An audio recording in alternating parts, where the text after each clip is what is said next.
Welcome back to Uzi Talking to with me, Jeff, and the one and only Richie. Hiya Richie, so just, don't be nervous there, like, there's not a police interview. So Richie, look, you got your band together, yeah? Yeah. How did you get to play in these gigs? What was your first gig? We started off in doing like free things and little festivals, and there was one in Skelmersdale I remember distinctively. Ended up being, it was at a rough ass pub, Liverpool fans pub it was, I couldn't tell you the name but it was fun. Were you showing the tattoo by the way? Oh we had to, I was wearing that proud, I wore a vest that day. No, we were in there, it was proper fucking just red galore, and a bit shitting ourselves, and some little lad on a BMX was sorting it, and we'd done it for charity, it was for charity, and there was about 500 people there, and it was pretty much like our first gig, but that was as a band. I remember being, when I first got into music, going back probably at 12, 13, wasn't even old enough to be out. We used to go to Slater Street in Dunbar and get the pound pints. And then on a Thursday and Sunday, the Jacaranda bar used to have open mic night and have all the guitars and stuff there for you. So we got there, and it was a bit of hit and miss to get in. Sometimes we get knocked back every now and again, but we got in this Thursday. Banged our names down on a piece of paper, it was fucking chocker. I remember the band playing in there, there was 5 black fellas singing, they were all trumpets. Blues band. Wow, they were singing, suck on my chocolates out of balls and all trumpets, it was sick. And we put our names down anyhow, and my name got shouted out. Got up and done a couple of Oasis songs. And it was just like second nature to me. It was just, you know what I mean? It was wow, so just straight away, the Jacaranda, is that where the Beatles used to hang out? Yeah. Pre-Cavern? Yeah, I believe so. It was their first gigs in there. I think people think it's the Cavern, but it was the Jacaranda. There's photos on the wall with them all like sort of gathering there. That was the meeting point where they, discuss songs. And have a pint as like art students and all that, isn't it? It's still going, the Jacaranda, yeah? It's still going, yeah. So I got up there and the response I got when I got off, people would like, let me buy a pint, that was fucking amazing. And I didn't really think much of it. I thought it was good, but I didn't see the crowd, but it was packed like, and people were really buzzing on it. And not long after that, we got in the Cavern. What did you feel though? Was you nervous? I felt amazing when I got off. It was like, it was a rush. You got the bug? Yeah, but then I just thought, this is what I want to do. I know this is what I want to do now. And about a week later, we went to the Cavern. There was some band on, and they were amazing. I kept asking him, can I get up and do a song? And he was fobbing me off all through the gig, and in the end, he was like, I'll get up. So I got up, and it was a full 5-piece band. And I've only played like on a guitar or karaoke before that. And he's like, what do you want to play? And I just couldn't think on the spot. So I was like, Help by the Beatles. And just 1, 2, 3, 4, help! And I was just singing it, and it just went past really fast, and it was amazing. It was amazing. Got off again, and people were wanting to buy me drinks. How old are you? Fucking hell, 13. No, that. Packed Cavern, yeah. Packed, yeah. Packed round it was. Underground, all that. Yeah, and must have got that same feeling the Beatles did when they started off like that. But that was ever said, I'm doing this. This is what I want to do, and obviously search for a band to get together after that. So that was it, you were on a mission just to get the band together. Yeah. So when you got the band together, tell us about the Zanzibar, what's that about? Well, Zanzibar is somewhere we played a good few times, and one of our best gigs is in the Zanzibar, if not the best. We got on there, but it was like, in there you got to sell so many tickets, so we got a handful of tickets off them. You got to sell 30 or 40, that's the fellas who owns the club. Was that the deal, is it? So if you're playing the Zanzibar, did you get in touch with him on the phone and say... just rang him up, Tony, sound fella Tony, and he said, yeah, you can play. The deal is, we give you a couple hundred tickets, you've got to sell 40 of them for us, then everything else over is yours.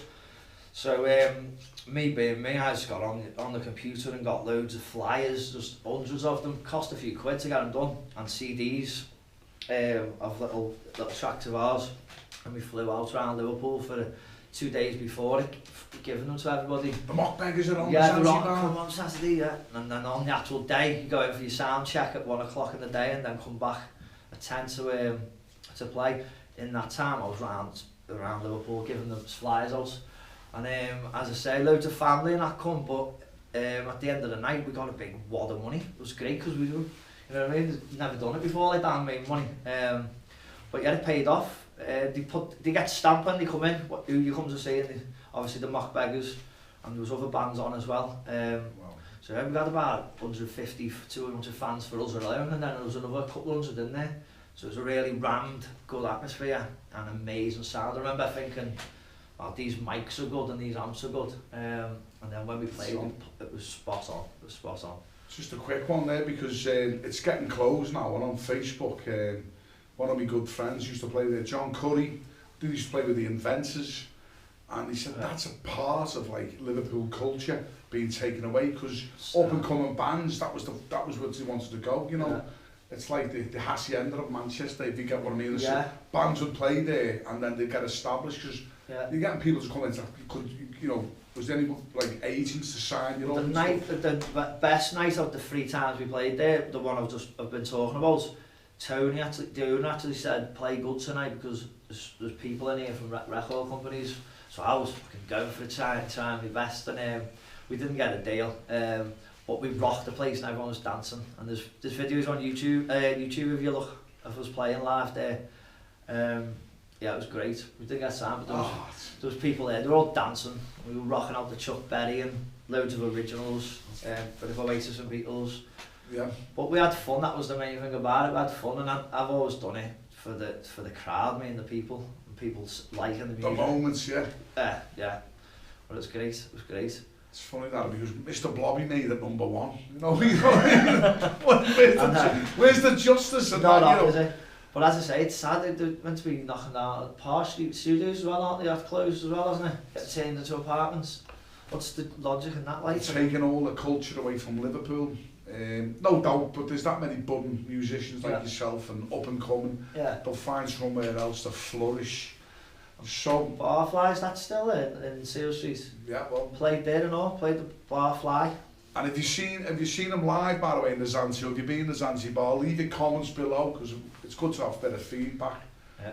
I was in such and such. Yeah. So, okay, tell me about the time then. Obviously, you're on the ball. You're gigging every week. Is that right? Yeah, we were doing 3 gigs a week, 4 gigs a week sometimes.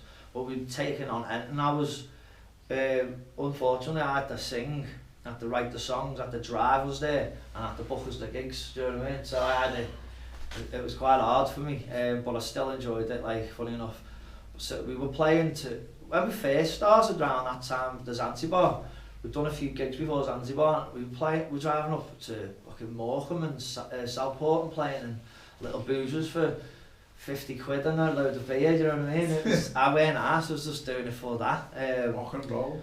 The lads were all drinking and I had to drive, so it was a bit shit end of the deal for me, like. But it was good. We played to 5 people, 5 old fellas before, you know what I mean? But we still played the same. It doesn't matter if there's 5 people or 500 people or 5,000.